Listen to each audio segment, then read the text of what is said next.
Assalamualaikum warahmatullahi wabarakatuh. Teman-teman sekalian, semoga pada hari ini kita senantiasa memperoleh karunia kesehatan dan senantiasa mendapatkan keleluasaan dalam menjalankan tugas apapun yang menjadi tugas dan kewajiban kita pada hari ini. Nah, teman-teman sekalian, kita sudah membahas banyak hal berkaitan dengan aneka dimensi politik hukum Islam di Indonesia. Nah, pada kesempatan kali ini saya ingin mengajak teman-teman semuanya untuk membahas satu topik yang saya kira masih sangat relevan sampai dengan hari ini, karena di samping topik ini menyangkut kehidupan sebagian besar umat Islam atau menyangkut kehidupan umat Islam secara keseluruhan, juga berkaitan dengan dinamika politik. Nah, tema yang akan kita bahas pada hari ini adalah formalisasi syariat Islam di Indonesia. Tema ini menarik karena melibatkan banyak sekali pandangan dan menyangkut dinamika yang sangat kompleks gitu ya. Nah, kita akan memulai dengan memotret akibat atau memotret akibat yang ditimbulkan oleh kejatuhan Orde Baru bagi dinamika Islam di Indonesia secara umum, atau pada khususnya dinamika hukum Islam.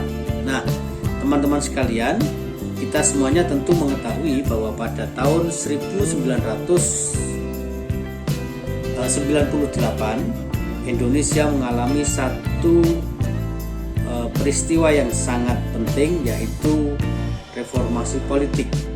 Reformasi politik itu adalah sebuah kenyataan yang terjadi karena dipicu oleh berbagai macam faktor.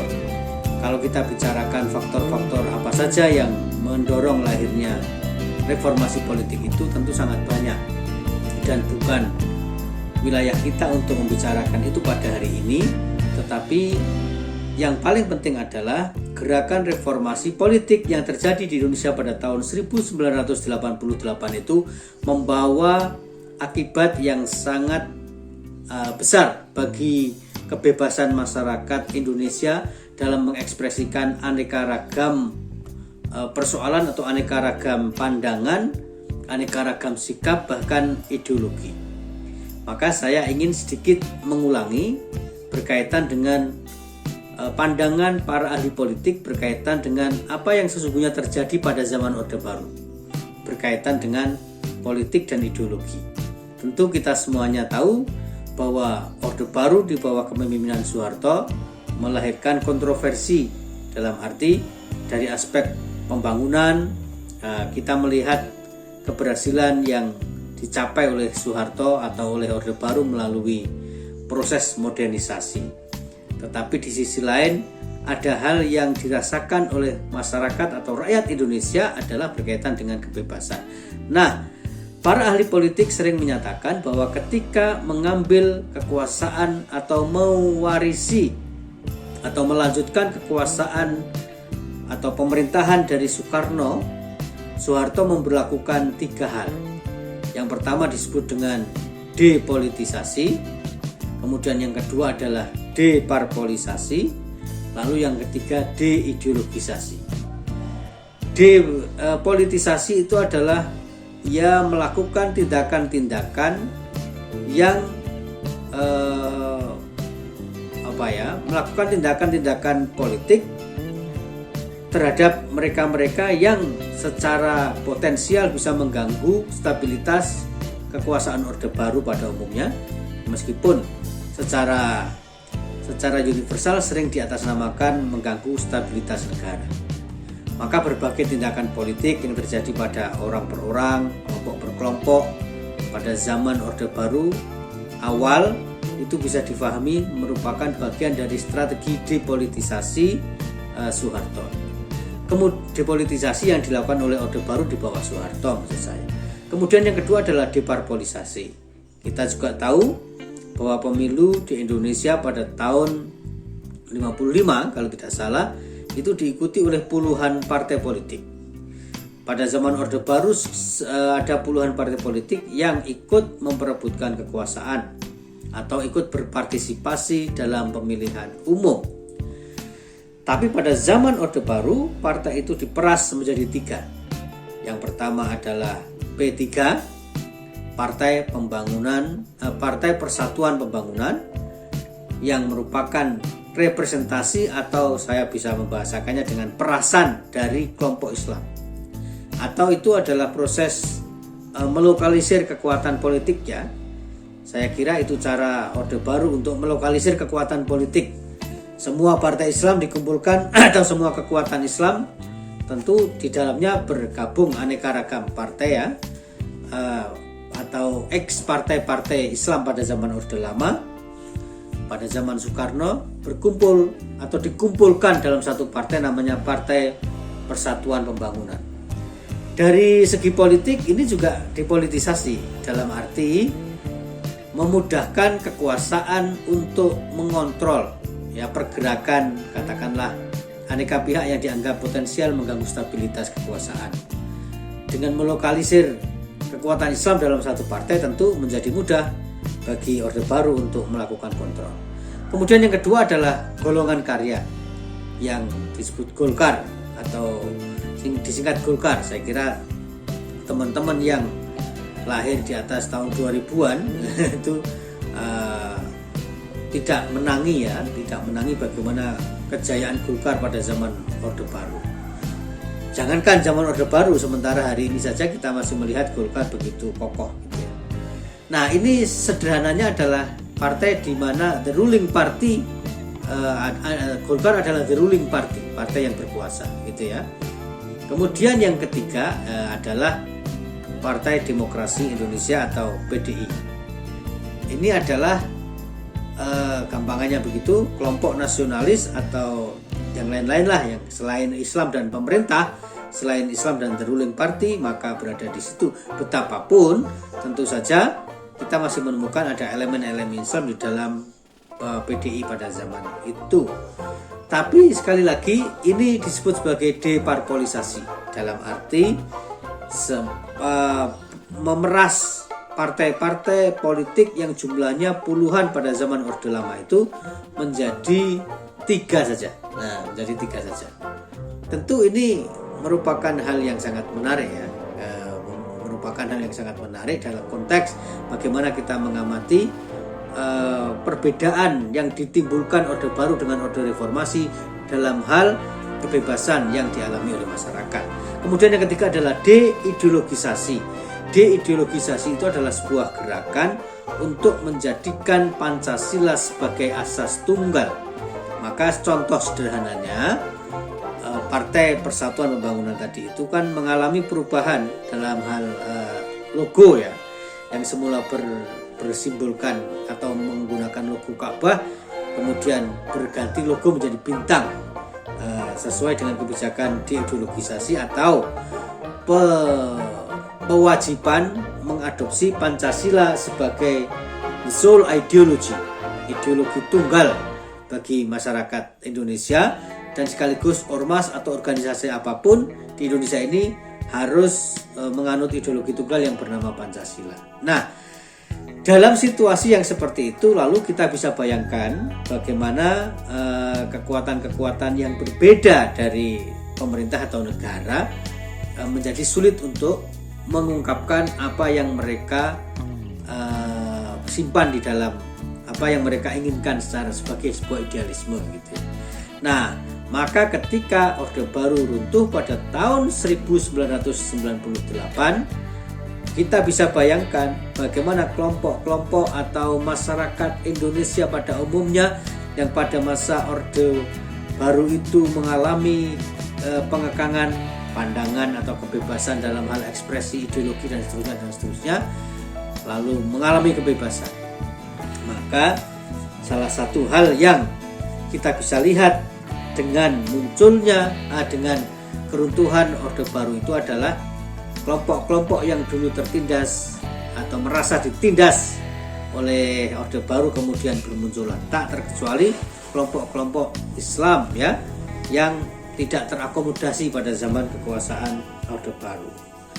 Sehingga ada partai Islam yang sangat banyak pada pemilu 99, kemudian juga pada pemilu 2004. Kita bisa melihat meskipun partai politik Islam selalu berusaha untuk melakukan reposisi dan re-strategizing, melakukan perumusan ulang strategi berkaitan dengan kekuasaan politik di Indonesia, tapi tidak terlalu signifikan. Namun secara umum kita melihat ada partai politik yang berkembang. Kemudian ciri lainnya di dalam konteks ini setelah demokrasi dibuka pada zaman pasca Orde Baru atau reformasi, itu adalah ekspresi Islam yang lebih bebas itu bermunculan. Karena ekspresi bebas yang lebih bebas itu bermunculan, maka apapun orientasi Islam muncul di sini. Katakanlah kita bisa saja tidak setuju dengan pandangan atau istilah yang diciptakan dalam konteks kesarjanaan modern untuk menyebut aneka macam orientasi Islam ya. Tapi sebut saja Islam literal, Islam progresif dan seterusnya itu bermunculan. Maknanya adalah semua orientasi beragama itu dengan bebas mengekspresikan pandangannya masing-masing. Nah, dalam kerangka itulah salah satu fenomena yang tidak boleh kita lupakan adalah gerakan yang disebut dengan formalisasi syariah Islam di Indonesia. Nah, ini menarik. Apakah pada zaman Orde Baru tidak ada formalisasi syariah? Secara luas mungkin tidak. Tetapi diundangkannya atau disahkannya kompilasi hukum Islam, kemudian undang-undang peradilan agama, sebenarnya bagi sebagian orang itu dilihat sebagai bagian dari formalisasi syariah di Indonesia. Akan tetapi karena kompilasi hukum Islam atau peradilan agama di Indonesia itu pada saat itu pada zaman Orde Baru itu didesain hanya ngurus persoalan-persoalan hukum keluarga, maka dianggap ini belum sempurna. Karena formalisasi syariah itu ya berarti harus utuh, baik dalam konteks hukum privat maupun hukum publik ya gitu. Nah, maka seiring dengan menguatnya gerakan formalisasi syariat itu, kita melihat sejumlah daerah menerapkan hukum ya, sejumlah daerah menerapkan hukum Islam sebagai bagian dari sistem perundang-undangan yang berlangsung di daerah masing-masing. Misalnya kalau kita lihat secara zaman ke zaman, waktu ke waktu, sejak Orde Baru runtuh itu, Nanggro Aceh Darussalam adalah provinsi Indonesia pertama yang membuka jalur bagi penerapan syariah Islam di Indonesia. Nah, Aceh ini istimewa karena ada hal yang membuat dia istimewa, misalnya situasi kemasyarakatan atau berkaitan dengan kesejarahan, bagaimana kesultanan Islam berada di mana, di Aceh. Maka samping itu juga ada keistimewaannya berkaitan dengan proses politik menjadi Indonesia merdeka itu ya. Maka menimbang posisi Aceh yang istimewa dalam struktur nasional Indonesia sehingga dinamakan daerah istimewa Aceh itu, penerapan syariah Islam di provinsi ini sebenarnya bisa dimaklumi gitu ya. Kalau teman-teman ingin membaca lebih jauh tentang bagaimana hukum Islam atau syariah diberlakukan di Aceh, saya kira bisa merujuk kepada studi-studi yang khusus berkaitan dengan bagaimana hukum Islam diberlakukan di Aceh.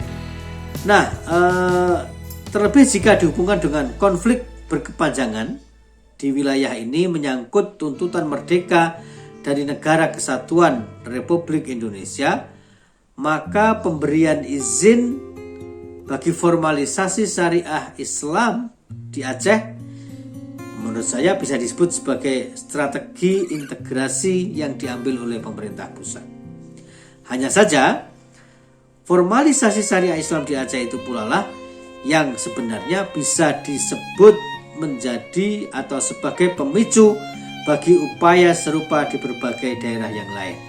Mungkin kondisi hari ini mulai berbeda ya, meskipun kita melihat betapa kelompok Islam politik begitu menguat ya, begitu menguat dengan aneka ragam gerakannya hari ini, tapi formalisasi syariah dalam arti sektor regional di berbagai tempat mungkin mengalami perubahan peta.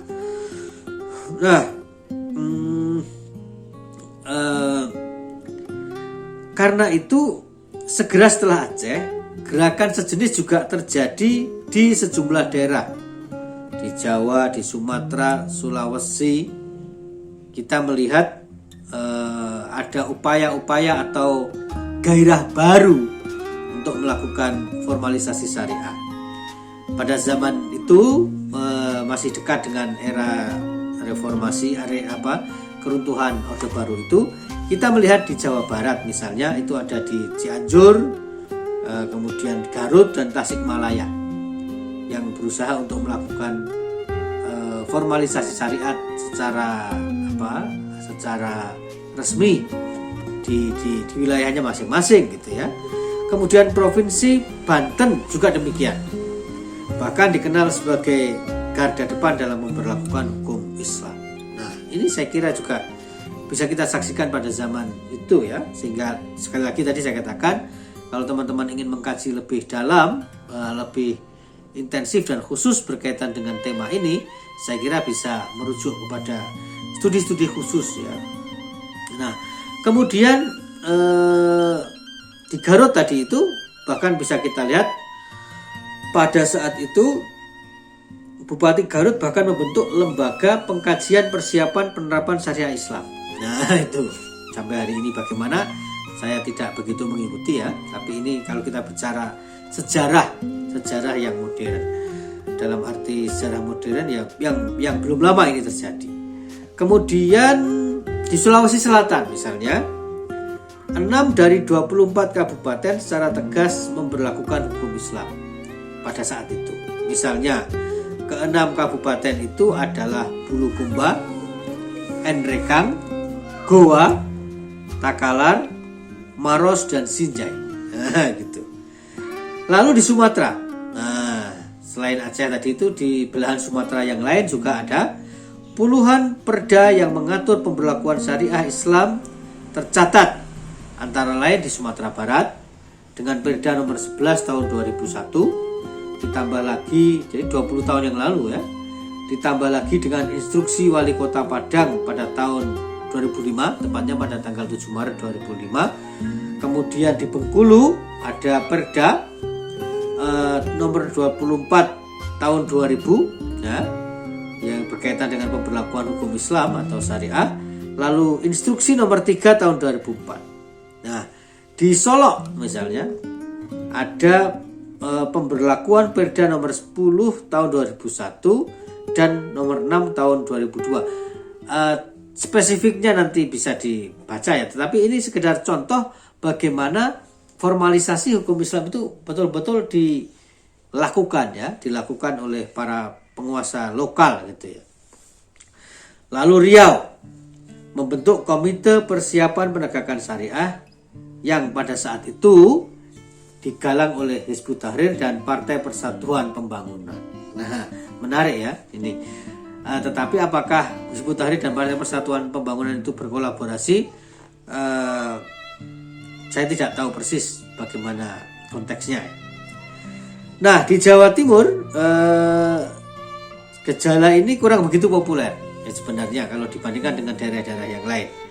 Namun demikian di Pamekasan ada penerapan hukum Islam, bahkan diberlakukan secara langsung melalui surat edaran Bupati nomor 450 tahun 2002. Sekali lagi ini studi bukan semata-mata studi yang hari ini terjadi, tapi kita bicara juga tentang sejarah sehingga kita bisa mengetahui konteksnya. Kalau di antara data-data tadi yang saya sebut ternyata ada yang sudah tidak berlaku pada hari ini, maka itulah menjadi bagian dari kita untuk menjadi bagian dari tugas kita untuk melakukan rechecking atau research, meneliti ulang gitu ya, apakah konteks atau tren pemberlakuan atau formalisasi syariah di Indonesia pada hari ini masih sama katakanlah dengan tahun 2020 tahun yang lalu di awal reformasi dan seterusnya. Oke. Lalu ada lagi ini ya tadi di Pamekasan. Nah, maka teman-teman sekalian, tidak bisa kita pungkiri sebenarnya bahwa gejala ini telah memicu perdebatan yang cukup tajam di kalangan gerakan Islam Indonesia. Sejumlah organisasi Islam, katakanlah yang moderat seperti Muhammadiyah dan Nahdlatul Ulama, atau gerakan-gerakan atau organisasi otonom, kalau di Muhammadiyah disebut dengan Ortom, kalau di NU disebut dengan Banom, Badan Otonom. Itu kurang lebih sama lah sikap Ortom dan Banom itu terhadap organisasi induknya, yaitu moderat dalam menghadapi tentang syariah, itu menghadapi tentang syariah di Indonesia itu. Nah, tetapi ada juga gerakan-gerakan lain yang mendukung dan bahkan menjadi pelopor ya. Misalnya dulu sebelum Hizbut Tahrir dibubarkan, Hizbut Tahrir bersama dengan Majelis Mujahidin Indonesia, kemudian FPI, menjadi organisasi-organisasi yang sangat aktif dalam menyuarakan atau dalam mendukung formalisasi syariah. Kemudian partai Islamis seperti Partai Keadilan Sejahtera atau partai misalnya PBB dan seterusnya. Oke, sementara di sisi lain tadi itu tidak sedikit pula gerakan Islam kultural yang menentang pemberlakuan syariah secara formal di Indonesia, bukan karena tidak setuju atau tidak cinta Islam, tapi ada pertimbangan-pertimbangan yang lain. Nah, maka teman-teman sekalian, kita lalu mengetahui dari sini bahwa baik kelompok pengusung maupun penolak pemberlakuan syariah Islam di Indonesia sama-sama mendasarkan diri pada argumentasi yang kuat. Para penganjur formalisasi syariah Islam misalnya meyakini bahwa syariah Islam adalah satu-satunya solusi bagi persoalan multidimensi yang dihadapi oleh bangsa Indonesia. Sementara kelompok penolak umumnya mengajukan realitas berkaitan dengan keragaman, kemajemukan, atau biasanya diistilahkan pluralitas. Nah, itu. Ini agak sensitif ya kalau kita ngomong pluralitas atau pluralisme itu. Tetapi realitas pluralitas kehidupan kebangsaan di Indonesia, utamanya dalam konteks agama, itu diajukan sebagai kelompok-kelompok yang tidak setuju dengan formalisasi syariah Islam di Indonesia. Nah, perdebatan ini tidak hanya terjadi pada elemen-elemen katakanlah civil society atau elemen-elemen non-pemerintah, tapi juga merambah ke tingkat parlemen. Nah, menurut saya hal yang seperti ini bisa dimaklumi mengingat proses legislasi hukum adalah sebuah proses politik yang tidak mungkin dilakukan tanpa peran kalangan parlemen. Nah, jadi teman-teman sekalian, menurut saya di masa kini maupun di masa yang akan datang, melihat gejolak politik yang belakangan ini terjadi dengan hakikat pemerintahan yang dinamis seperti sekarang oleh kelompok tertentu dianggap sebagai anti-Islam atau berusaha untuk melakukan marginalisasi umat Islam. Menurut saya dalam situasi yang semacam ini, perdebatan tentang persoalan atau topik ini masih akan terus menghangat karena formalisasi hukum Islam tidak hanya melibatkan persoalan politik, tetapi juga politik, budaya, sosial, dan utamanya agama. Nah, gitu ya. Sehingga kita akan lihat. Nah, ini mohon maaf karena kita sekali lagi bicara tentang sejarah ya, politik hukum Islam dalam konteks yang dulu sebelum kita bicara yang hari ini, betul-betul hari ini. Maka saya ingin mengutip beberapa data agak lama.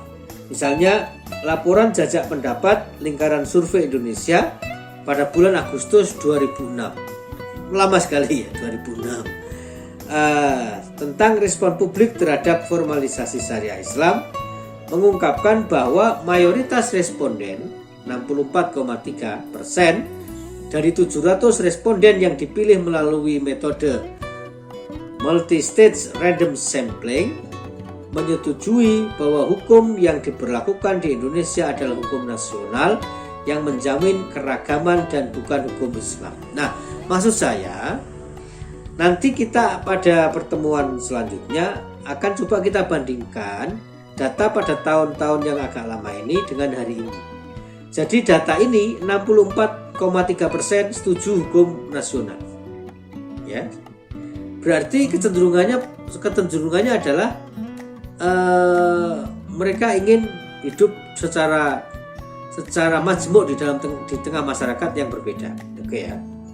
Nah, nanti di pertemuan yang selanjutnya akan kita lihat bagaimana profil hari ini, katakanlah sejak tahun 2010 sampai dengan hari ini, 10 tahun itu. Apakah persetujuan terhadap hukum nasional sebagai hukum yang harus mengatur bangsa Indonesia itu masih pada posisi 64,3% atau semakin tinggi atau semakin rendah gitu. Nah, kalau tinggi maka kita analisis kenapa menjadi semakin tinggi. Kalau semakin rendah, kenapa semakin rendah juga kita bisa analisis. Nah, tetapi trennya menurut saya naik karena dipengaruhi oleh banyak persoalan.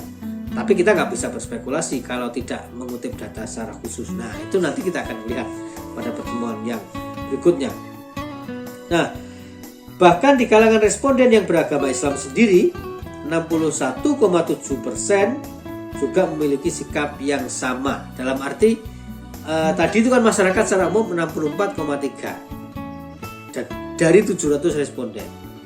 Nah, yang umat Islam itu 61,7 yang memiliki sikap yang sama, dalam arti setuju bahwa hukum yang diberlakukan di Indonesia itu adalah hukum negara, bukan hukum agama. Nah, gitu ya. Menariknya, laporan survei tersebut juga menyatakan bahwa mayoritas responden menyetujui keberadaan undang-undang anti kemaksiatan 80%. Nah, menurut saya anti kemaksiatan itu kan sebenarnya tidak harus dimaknai merujuk kepada agama tertentu. Karena semua agama tertentu pasti punya doktrin tentang anti kekerasan gitu. Sehingga anti kekerasan itu, anti kemaksiatan menurut saya konteksnya adalah undang-undang tentang pengaturan hal-hal yang meresahkan di dalam masyarakat.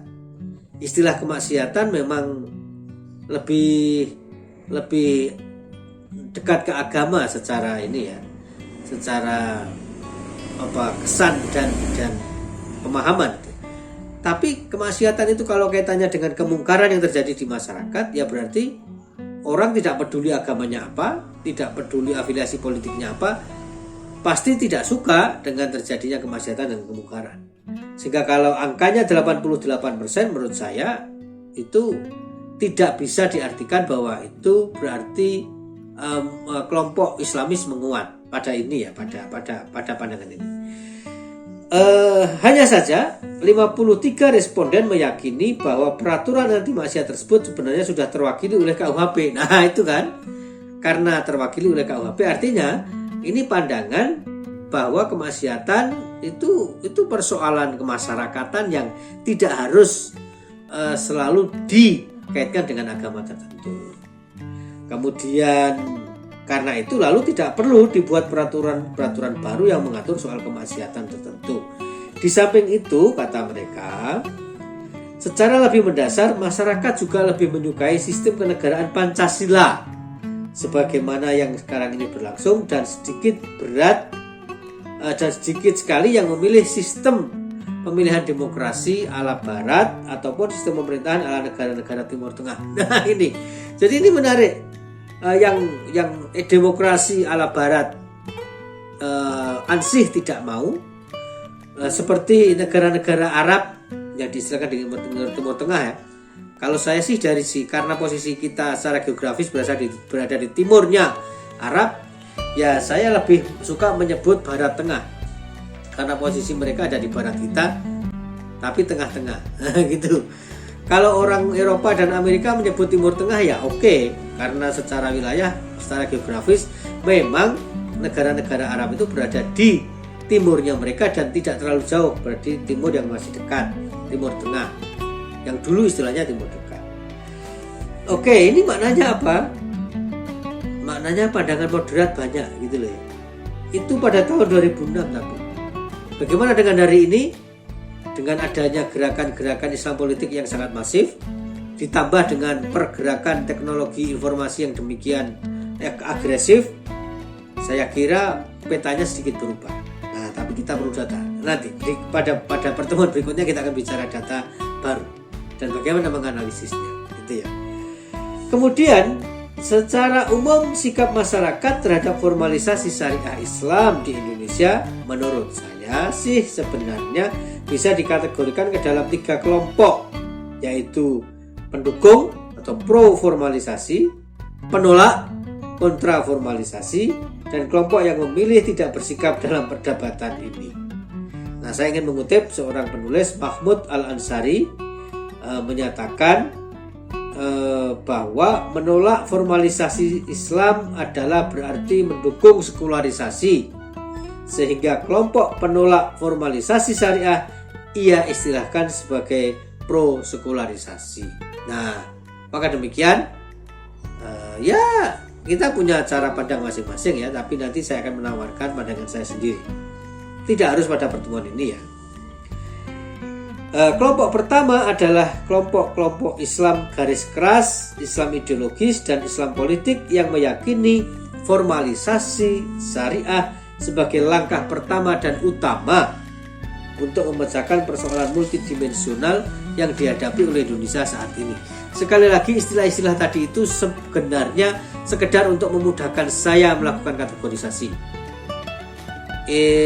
If you for any reason don't agree with my categorization, I don't mind, ya. Dan you can offer your own kategori dengan alasan tentu saja, gitu ya.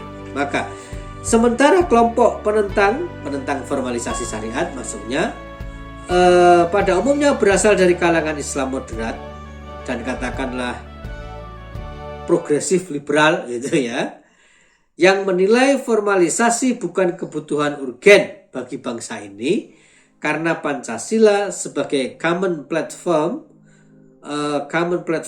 bangsa Indonesia terbukti sudah cukup ampuh untuk menjaga kesatuan bangsa ini. Ya, gitu. Sementara kelompok ketiga yang tadi tidak bersikap itu bersikap cenderung apatis dalam menanggapi isu formalisasi syariah. Nah, kelompok ketiga ini memang jarang dipertimbangkan dalam percaturan karena mereka tidak didominasi kelompok masyarakat yang memiliki pemahaman cukup baik tentang Islam sebagaimana kelompok pertama dan kedua. Tapi menurut saya justru kelompok inilah yang merupakan bagian terbesar masyarakat Indonesia. Maka survei tadi itu saya kira memberikan petunjuk kepada kita, tentang posisi kelompok terbesar ini. Kemudian bagi mereka persoalan negara ini akan dijalankan dan dikelola dengan hukum syariah atau bukan adalah sesuatu yang tidak terlalu memusingkan pemikiran mereka. Hal yang paling utama bagi mereka adalah bagaimana negara menghadirkan kesejahteraan dan kemakmuran bagi rakyat. Oke.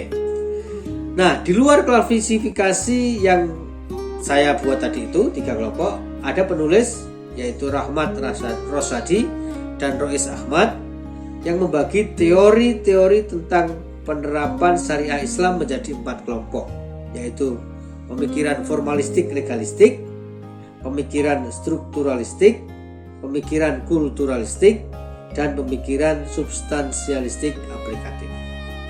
Nah, bagaimana penjelasan tentang keempat aliran atau keempat pandangan terhadap formalisasi syariah itu akan kita lanjutkan pada bagian berikutnya. Demikian, terima kasih untuk hari ini.